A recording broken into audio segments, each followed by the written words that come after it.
Kami sampaikan kembali 3 informasi pilihan hari ini. Ratusan sapi di 6 wilayah di Jawa Barat terjangkit penyakit mulut dan kuku atau PMK. Banyak laporan bantuan langsung tunai salah sasaran. Menteri Sosial Tri Risma hari ini marah di Pasar Cibinong, Kabupaten Bogor.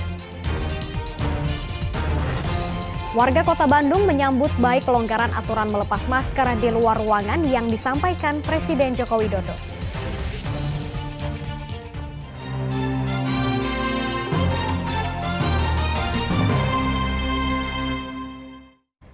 Staf ahli Bupati Bekasi ditangkap polisi karena terlibat kasus penipuan dan penggelapan di Subang. Inilah lahan yang digunakan Dadan Setiawan untuk menipu para korban. Staf ahli Bupati Bekasi ini menawarkan pembangunan rest area senilai ratusan juta rupiah di Kecamatan Cijambe, Kabupaten Subang. Namun, salah satu korban yang telah menyetorkan uang 246 juta rupiah merasa tertipu lantaran proyek non-pemerintahan yang ditawarkan tidak pernah ada. Dari laporan korban, pelaku ditangkap polisi. Barang bukti dokumen kasus penipuan termasuk bukti penyetoran uang turut disita. Selain terjerat kasus penipuan dan penggelapan, pelaku juga terlibat pencucian uang senilai 25 miliar rupiah yang ditangani Barreskrim Polri. Bahwa pelaku ini menjanjikan atau menawarkan proyek pembangunan di Subang, di Karawang, dan meminta sejumlah uang sebesar sekitar 246 juta terhadap korbannya D ya. Namun proyeknya itu proyek fiktif. Informasi berikutnya untuk Anda, seorang wanita pemilik toko sembako di kota Tasikmalaya ditemukan tewas Selasa pagi.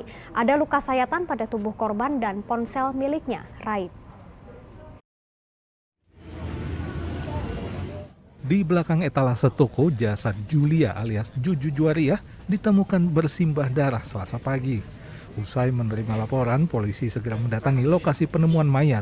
Ada luka sayatan pada leher korban. Sebelumnya, warga desa Tanjung Kerta, Kecamatan Pager Ageng, Kota Tasikmalaya ini masih melepas kepergian anaknya ke Yogyakarta Senin malam. Sedangkan keponakannya yang tidur di lantai 2 mengaku tidak mendengar keributan. Bahkan pintu rumah tidak rusak. Namun ponsel milik janda beranak 2 ini raib. Dari jam 5 dibangunin terus. Nggak bangun. Bangun pas jam 6, kenapa ditutup sama bantal, pas dibuka udah berdarah, langsung saya lari. Ada darah. Keluar dari mana darahnya? Di sini, daerah sini pokoknya. Nggak kelihatan lukanya tapi darah. Darah ya? Polisi telah melakukan olah tempat kejadian perkara sekaligus mengumpulkan sejumlah barang bukti. Belum ada. Cuman keberangkatan anaknya saja. Anaknya kebetulan tadi malam hidup di sini, jam 12 dijemput sama temannya berangkat di Jogja. Sekarang pulang lagi anaknya dari Jogja ke sini. Oh gitu. Jadi waktu berangkat anaknya itu kondisi sehat ya? Masih sehat. Masih sehat. Tapi kok kondisi diperkirakan antara jam 12 sampai jam 4 ya. Untuk kepentingan penyelidikan, jenazah pemilik toko sembako ini dievakuasi ke Rumah Sakit Soekarjo, Kota Tasikmalaya, diiringi isak tangis kerabat dan para tetangga. Eko Setiabudi melaporkan dari Kota Tasikmalaya. 1 dari 3 kawanan pembobol minimarket di Subang berhasil dibekuk. 2 pelaku lain hingga kini masih buron. Polisi meringkus Heri Dianto asal Karawang. Heri merupakan 1 dari 3 komplotan pembobol 3 minimarket di Kecamatan Ciasem, Kabupaten Subang. Heri bersama 2 temannya semula berkeliling menggunakan minibus sewaan, mengincar minimarket yang telah tutup. Saat menemukan target, 2 pelaku menjebol pintu minimarket dengan gunting besar untuk melakukan penjarahan, kemudian melarikan diri dengan mobil. Polisi kini memburu 2 kawanan lain yang telah diketahui identitasnya. Ratusan warga menyerbu bantuan sembako yang dibagikan Presiden Joko Widodo di Pasar Gunung Batu, Kota Bogor Selasa sore. Presiden juga mengecek harga minyak goreng yang dijual di pasar. Presiden Joko Widodo membagikan paket sembako berisi beras, minyak goreng, dan gula pasir saat berkunjung ke Pasar Gunung Batu, Kota Bogor Selasa sore.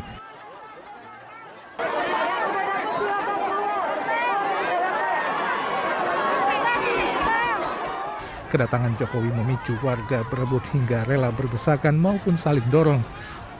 Bahkan pasukan pengamanan harus bekerja keras mengamankan Presiden. Ada 300 orang penerima bantuan dari program Keluarga Harapan dari Kementerian Sosial. Uangnya buat tambah usaha lagi, nambah modal. Ibu selama ini usaha apa, Bu? Saya jualan alat-alat rumah tangga di rumah. Lontong. Jumlahnya tahu Bu jumlahnya berapa? Uangnya 1.200.000. Selain menyalurkan bantuan, Presiden juga mengecek harga minyak goreng yang dijual di pasar. Jadi kita ucapkan terima kasih. Warga Kota Bogor sangat mengapresiasi ya kehadiran beliau di tengah situasi yang masih sulit ya, karena pandemi yang berkepanjangan dan ekonomi belum sepenuhnya pulih. Beliau tadi ke atas mengecek harga minyak dan kelihatannya di Bogor kisarannya antara 14.500 sampai dengan 18.000 di Kota Bogor. Setelah 30 menit berada di Pasar Gunung Batu, Jokowi kembali ke Istana Bogor. Iwan Kurniawan melaporkan dari Kota Bogor. Masyarakat Kota Bandung menyambut baik kebijakan pelonggaran penggunaan masker di ruang terbuka. Namun sebagian warga tetap menggunakan masker di luar ruangan karena sudah terbiasa selama 2 tahun terakhir.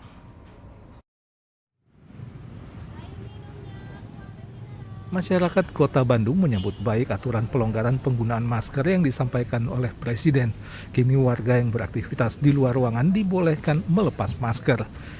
Meskipun diperbolehkan tidak mengenakan masker, masih ada saja warga yang mengenakan masker saat beraktivitas di luar ruangan. Selain itu, sebagian warga juga ingin tetap memakai masker karena sudah menjadi kebiasaan selama 2 tahun terakhir. Sekali sangat senang setelah diapakan masker ini, tapi kita selalu waspada juga selalu. Tidak maksudnya lepas begitu saja, buktinya saya pun pakai maskernya. Nah ini pakai masker juga saya. Tapi waktu olahraga kadang-kadang pernapasan kita perlu dibuka. Kesini pun gigas ibu kalau nggak pakai masker nggak akan bisa masuk. Tapi ini masih pakai masker berarti sudah kebiasaan ya? Iya, jadi kayak udah kebiasaan kan. Jadi mudah-mudahan ke depannya ya tetap aja progres kita harus dijaga. Artinya nanti meskipun dibolehkan melepas masker akan terus memakai masker atau enggak, Bu? Ya kalau misalnya daerah tempat-tempat tertentu mungkin saya masih pakai masker karena untuk kesehatan sendiri. Tentunya lebih leluasa gitu, maksudnya dalam kegiatan sehari-hari biasanya kan kadang kita biasanya nggak selalu pakai masker gitu kemana-mana, sekarang jadi enggak, dan ya lebih ketemu orang pun jadi lebih jelas gitu kalau misalkan tanpa masker, meskipun kita udah terbiasa juga menggunakan masker. Mempertimbangkan pandemi yang terkendali, Presiden melonggarkan penggunaan masker bagi masyarakat yang beraktivitas di luar ruangan. Namun masker masih wajib digunakan di ruang tertutup, termasuk seluruh moda transportasi publik. Pemerintah memutuskan untuk melonggarkan kebijakan pemakaian masker. Jika masyarakat sedang beraktivitas di luar ruangan atau di area terbuka yang tidak padat orang, maka diperbolehkan untuk tidak menggunakan masker.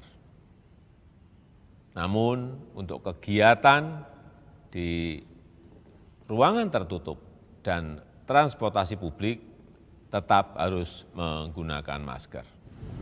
Dengan kebijakan pelonggaran kewajiban mengenakan masker, masyarakat berharap pandemi COVID-19 segera berakhir dan menuju ke tahap berikutnya, yaitu fase endemi. Muhammad Rizal melaporkan dari Kota Bandung.